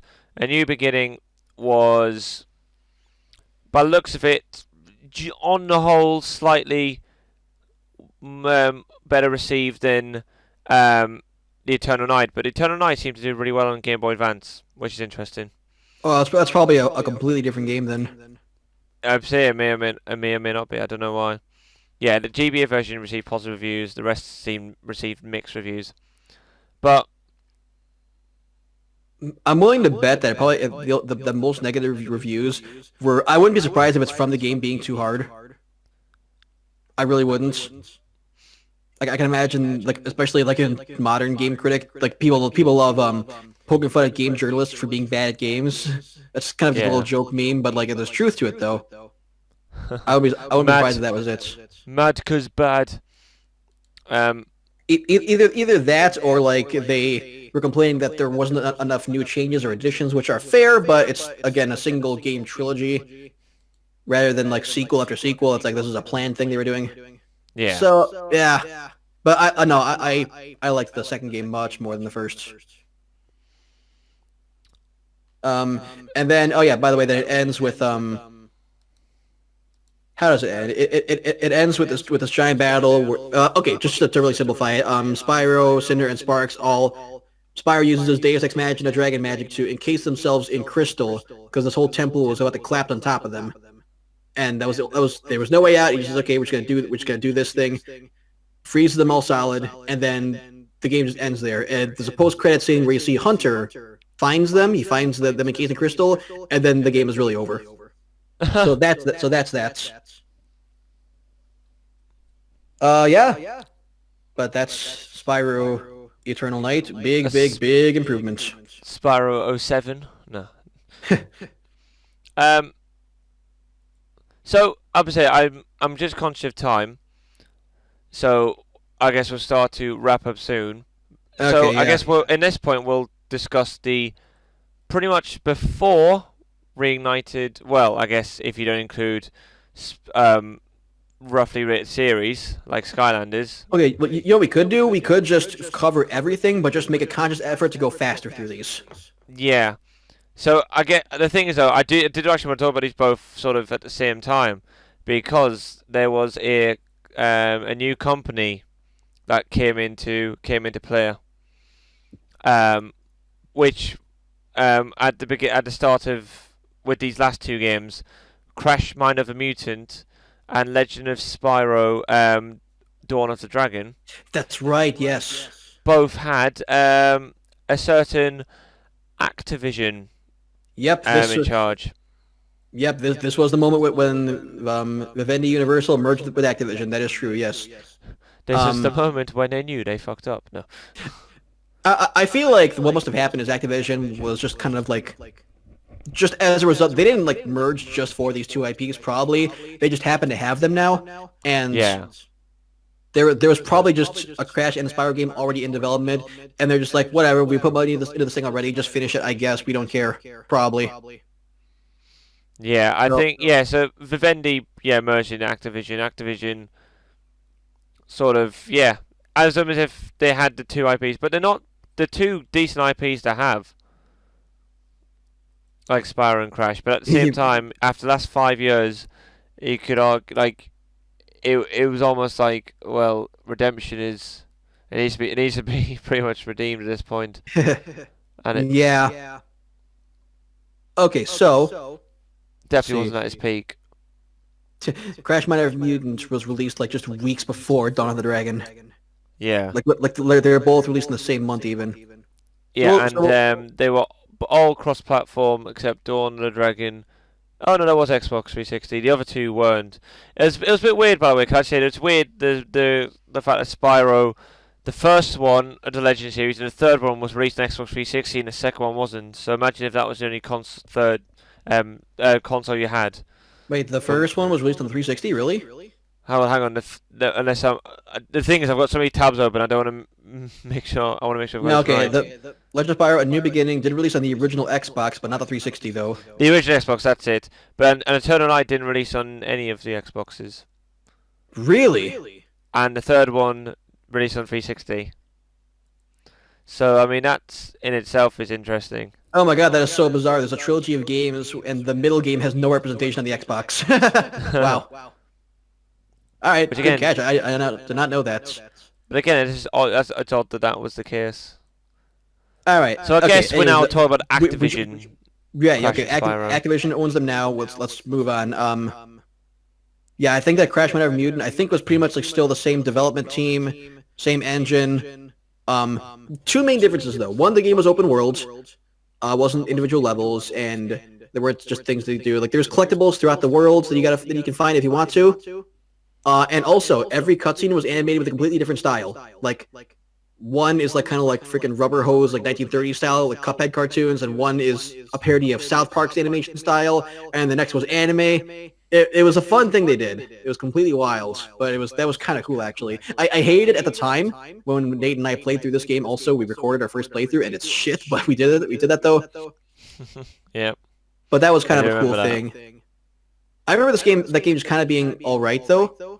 Okay, I think that it's a game that's it's not a bad time for two people. Like if you and a buddy just want to sit down on the couch and just play through a game, yeah, this one's actually you can have some fun with it. You can with Crash of the Titans also, but I think Minor Mutants a bit better. But it was kind of it was fine. It was fine. It, like very similar controls, same mutants to Jack.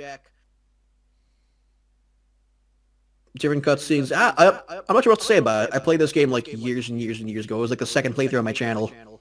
Yeah, I know. And the first playthrough on my channel was Spyro Dawn of the Dragon. And what are your thoughts on that one? I have many more thoughts on this one than I do the other game. I think this game is also made by a completely different freaking studio. I think. Yeah, it's a French studio called Étranges Libellules, which is like French for like dragonfly or something like that. I remember I did research on this shit when I first started playing it. Yeah, So, yeah, that's weird. yeah, because the previous two Legend of Spyro games were both done by Chrome, I think. Chrome Studios, yes, who I also know as like the freaking guys who made Tasmanian Tiger. That's cool. New studio, new engine. Legend of Spyro Dawn of the Dragon, gameplay-wise, is and I don't use this very often, but it is an exact button-for-button copy of God of War, but it's 2 players. Yeah, this was also co-op. That's like, kind of like how the last 2 Crash games were 2 players. The very, very last Legend of Spyro game was 2 players as well, which is dumb to include that feature on the 3rd game in a story-heavy trilogy, but sure, it's fine, because you play as Spyro and Cinder. But it's an exact God of War copy, where the buttons are the same thing. You roll with the sticks. There's a fury meter. You got to click in both sticks to use, rather than hitting the R2 button from the previous games. There also, it was a forward-moving linear story, but you could replay stages though, which was great if you missed a collectible. But on a technical level, the game was kind of a mess. It looked kind of nice at times, though, especially the Xbox 360 version looked really nice. But Nate and I encountered many glitches. There's even apparently one cutscene in the PS2 version where Sparks' face gets all fucked up, and they just accidentally left that in because they were crunched for time, I guess. Wow, and again, another worrying trend in the later part of the series. Oh, the voice acting was also ass. Like, nobody was good in this game. And which is a weird thing to critique in a freaking Spyro game, but like there's scenes that are supposed to be emotional that just don't land. Like I think Cinder has I'm sure Cinder has a different voice in this game than the previous 2 games, because her new voice, she kind of just like sort of like fell asleep while recording her lines. Like she puts no effort in there. She's the worst one I remember, but no one else is good either. Oh, there's some. What sucks though is it was a cool idea, because this was the game where in the story, 3 years passed while Spyro and Cinder are frozen in the crystal, and Sparks also. But when they break out of the crystal, they're more mature dragons. They're like teenage dragons now, and they can fly, like, which was crazy for Spyro. I remember when I first discovered this game, I'm like, this is so cool. I need to get this game. What? It's a 3rd game for a trilogy? Fine, I'll play the first 2 first, but I want to play this one. But it's okay. But simply put, for a 2-player game, like a little combat game, it's kind of fun. It's like the last 2 Crash games. Fun to play with 2 people. Probably would be pretty boring by yourself, like the Crash games as well. Like these last couple co-op games are probably only fun in co-op mode, but they're fine.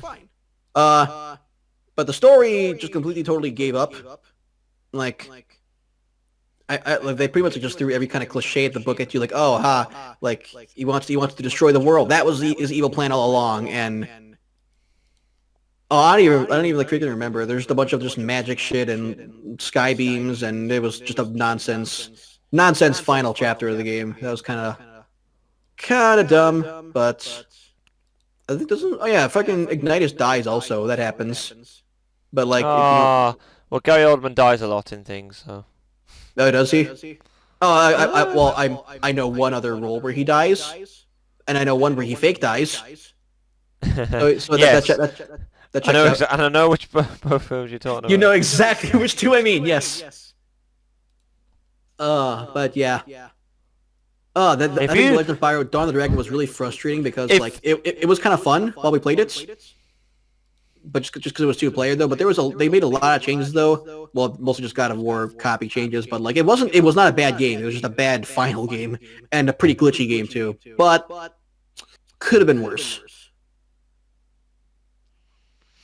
I was actually about to say, if anyone knows what references what we're referring to with Gary Oldman, then please comment to A, let us know if you know, and B, to let us know that you've made it to this part of the video. Yeah, really. Okay. And then after this point, though, I think that both Crash and Spyro went on a very, very long break. Because Yeah, Activision's like, well, these aren't popular anymore.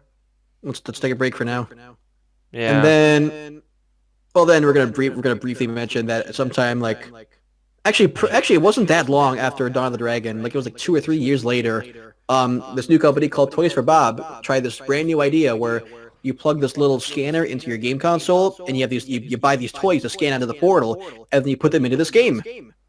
And that And oh was my how the god, word. it's Skylanders. Yep, Skylander Spyro's Adventure, which is a game where they had Spyro, so they're like, screw it, let's use him.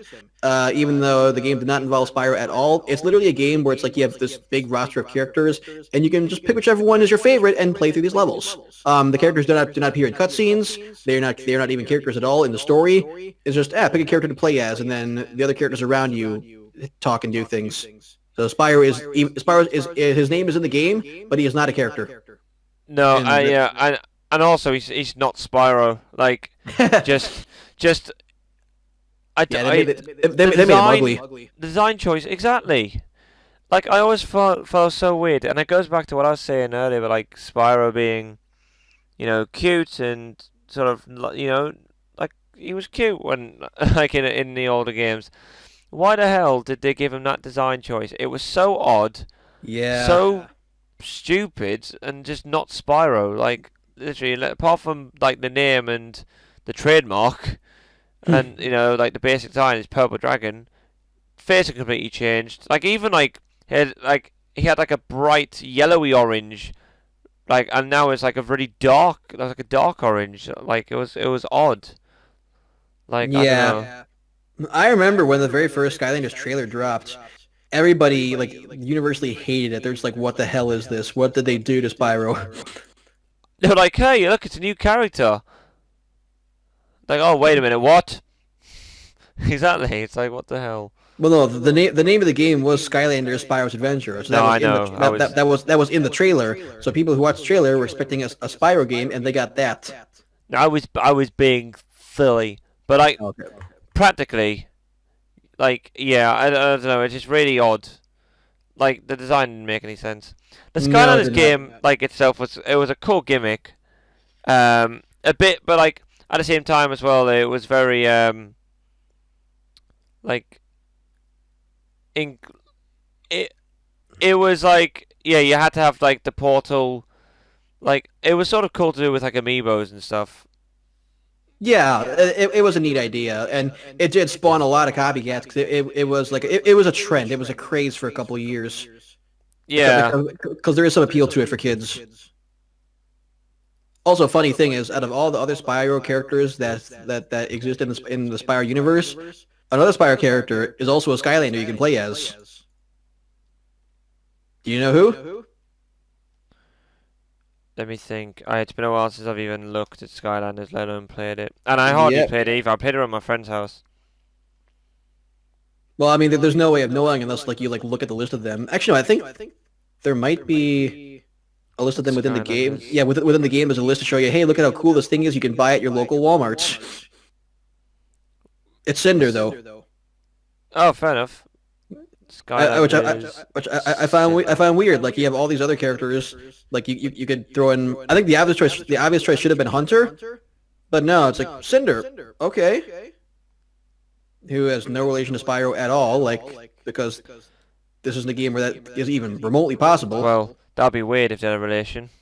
Well, I mean like relationship. No, I'm just joking. There's no indication that But they know each other because characters can't interact in this game. They just you put them into the game and you play as them. Oh yeah, we shouldn't talk about Skylanders for too much though, because it's not even a Spyro game. But yeah, that happened next. yeah, it's just sort of again a bit of a spin-off ish maybe.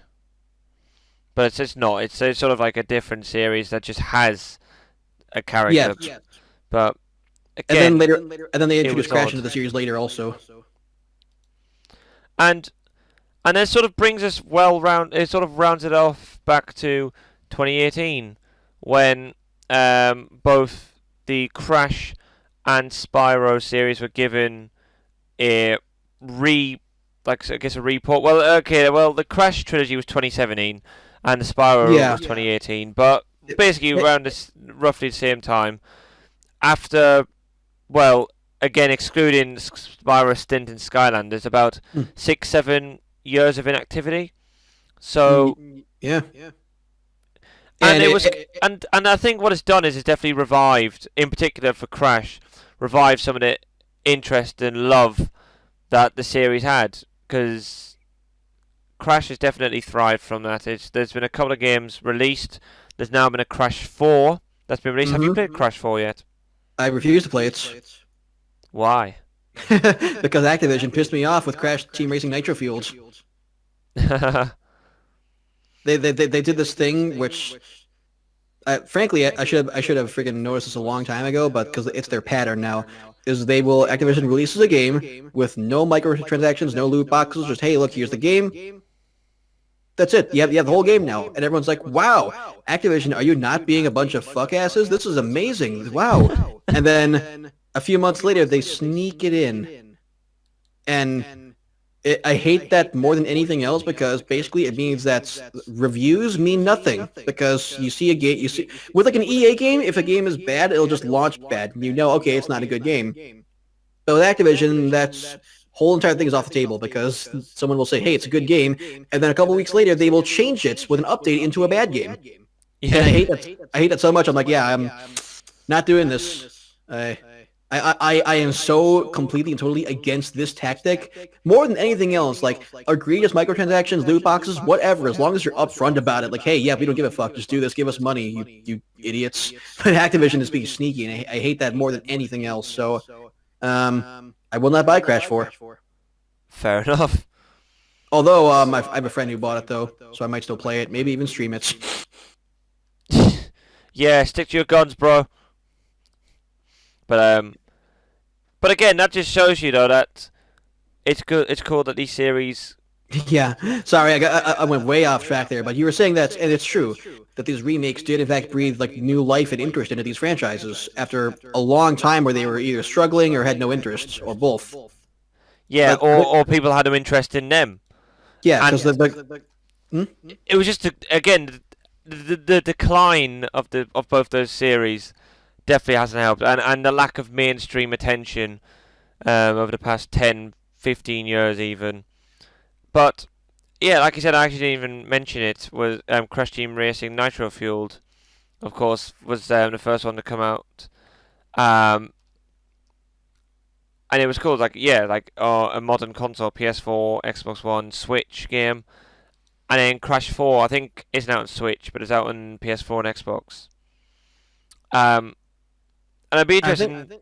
It's interesting. I'd be interested to see if Spyro has anything that's gonna come out. I don't know if there's any plans, but I don't know if there is either. Yeah, well, because with I guess they tested the waters with the Crash Insane trilogy, and that turned into a huge success. And then they said, okay, well, the next, and this is the truth, the next obvious choice was to remaster the Spyro games. And then after that, at that point, they're kind of like, I guess the Crash Team Racing game also, why not? We have that, let's remake that, see if that makes us money. And then it did. And at that point, they have 2 Crash Bandicoot successes, so they just kind of figured, okay, now we can make a new game, or try and make a new game. And with Spyro, though, I'm not sure. Spyro hasn't really proven himself to be a great success yet, because they only had that one game that was a hit. Whereas Crash, they're 2 for 2 now. The remake trilogy was a hit.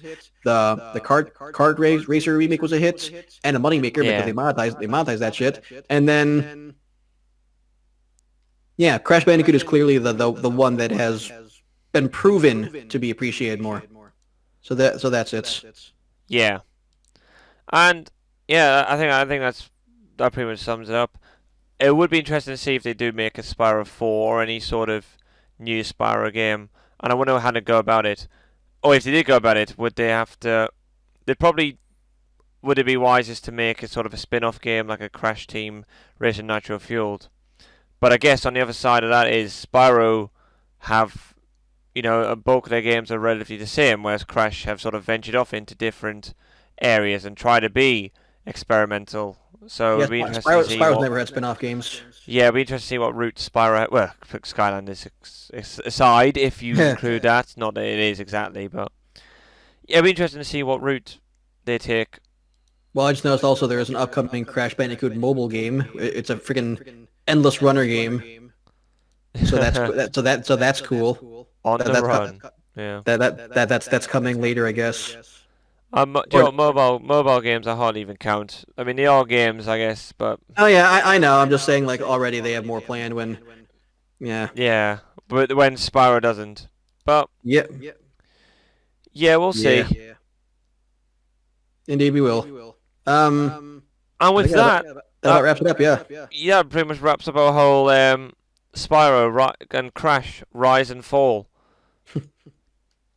Yeah, sorry, So I kind of took over most of this because we had to start to go through this faster, and you didn't play most of them, so yeah, well, towards the end I haven't, yeah. but I had inputs for the first video and the first part half of this video. Yeah. But I wanted to do this video anyway because they're both two game series that I find fascinating, um, from just a gamer's perspective and just from an analytical perspective as well, because it just shows to you that you can't rely on precedent, you can't rely on a name to carry you to success, because with a name comes expectations and responsibility, and ultimately it felt as though they like, there's a couple of lessons I think from this series is that maybe quit while you're ahead. Not that you always want a game to quit while you're ahead. Yeah. Maybe space out your games, because I feel like Mario has a main platformer or a main game on pretty much only one game on each of its new consoles, from like 64 or pretty much since the NES. So from like a World to a 64 to a Sunshine, Galaxy 1 and 2 obviously an exception, but it's like an Odyssey. Yeah. Whereas Crash and Spyro had 3 games in 2 years, which is absolutely fine. That seemed to be their. It works for a time being, but then ultimately you're rushing to get a lot of games out, and I guess that's the main criticism, especially from you, Universal, you bunch of bastards. Yeah. Is Really. that you basically tore apart or the blueprints to the game, and then you were like, "Oh, I want this out now," and you rushed the design, and clearly, I mean, rushing a design never works, but rushing design for the purpose of trying to get a game out for a certain period or for like a certain date just doesn't work if it's not finished. I saw a comment on one of those "What Happened" videos that I'll never forget, where it says "Out by Christmas" should be the unofficial tagline of this series. Because every time a game is released and it's kind of shit, it's oftentimes the case is some studio that says, "Hey, get it out now. Not done yet? Too bad. It's got to be out now to make us more money." Out by Christmas. Well, it's a shame, because again, some of these games really could have been a lot better with a bit of time and patience. Yeah.